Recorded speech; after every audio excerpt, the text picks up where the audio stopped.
She was a shepherd girl, not a princess, not a queen, but her beauty shone brighter than jewels, and her kindness flowed like the waters she drew each day from the well.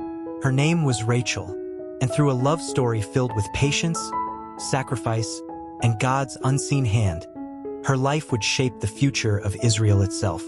The story begins as Jacob fled from his brother Esau, whose anger burned after the stolen blessing. Alone, afraid, and carrying nothing but God's promise, Jacob journeyed east toward the land of his mother's family.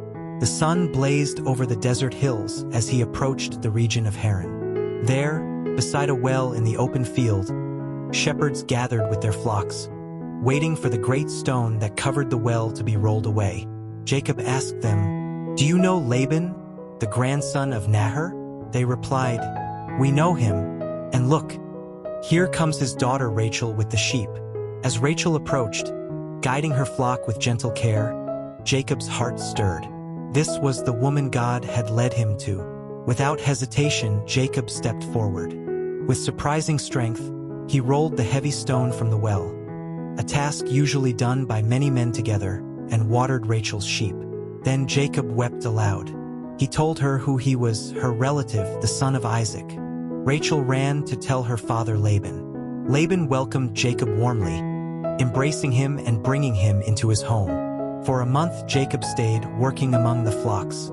But Laban soon said, "Should you work for me for nothing just because you are my relative? Tell me what your wages should be." Now Laban had 2 daughters. Leah, the older, had gentle eyes, but Rachel was beautiful in form and appearance. And Jacob loved Rachel deeply. So Jacob answered, "I will work for you 7 years for your younger daughter, Rachel."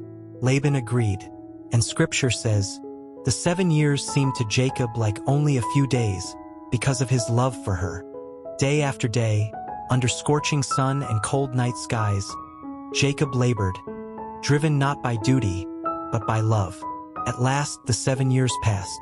Jacob said, "Give me my wife. My time is complete."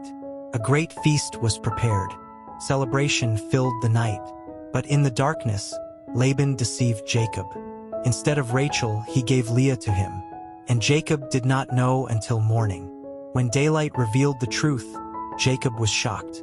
"What is this you have done to me?" he cried. "Did I not serve you for Rachel?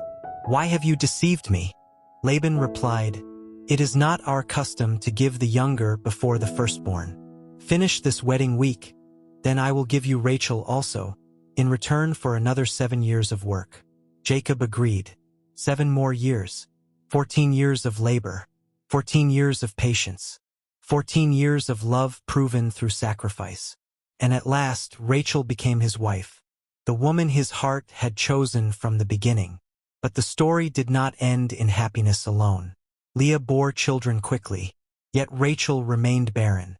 Her heart ached as she watched her sister cradle sons in her arms. She cried out to Jacob, "Give me children or I die." Years passed in sorrow and prayer, until finally, God remembered Rachel. He opened her womb, and she gave birth to a son. She named him Joseph, saying, "God has taken away my disgrace."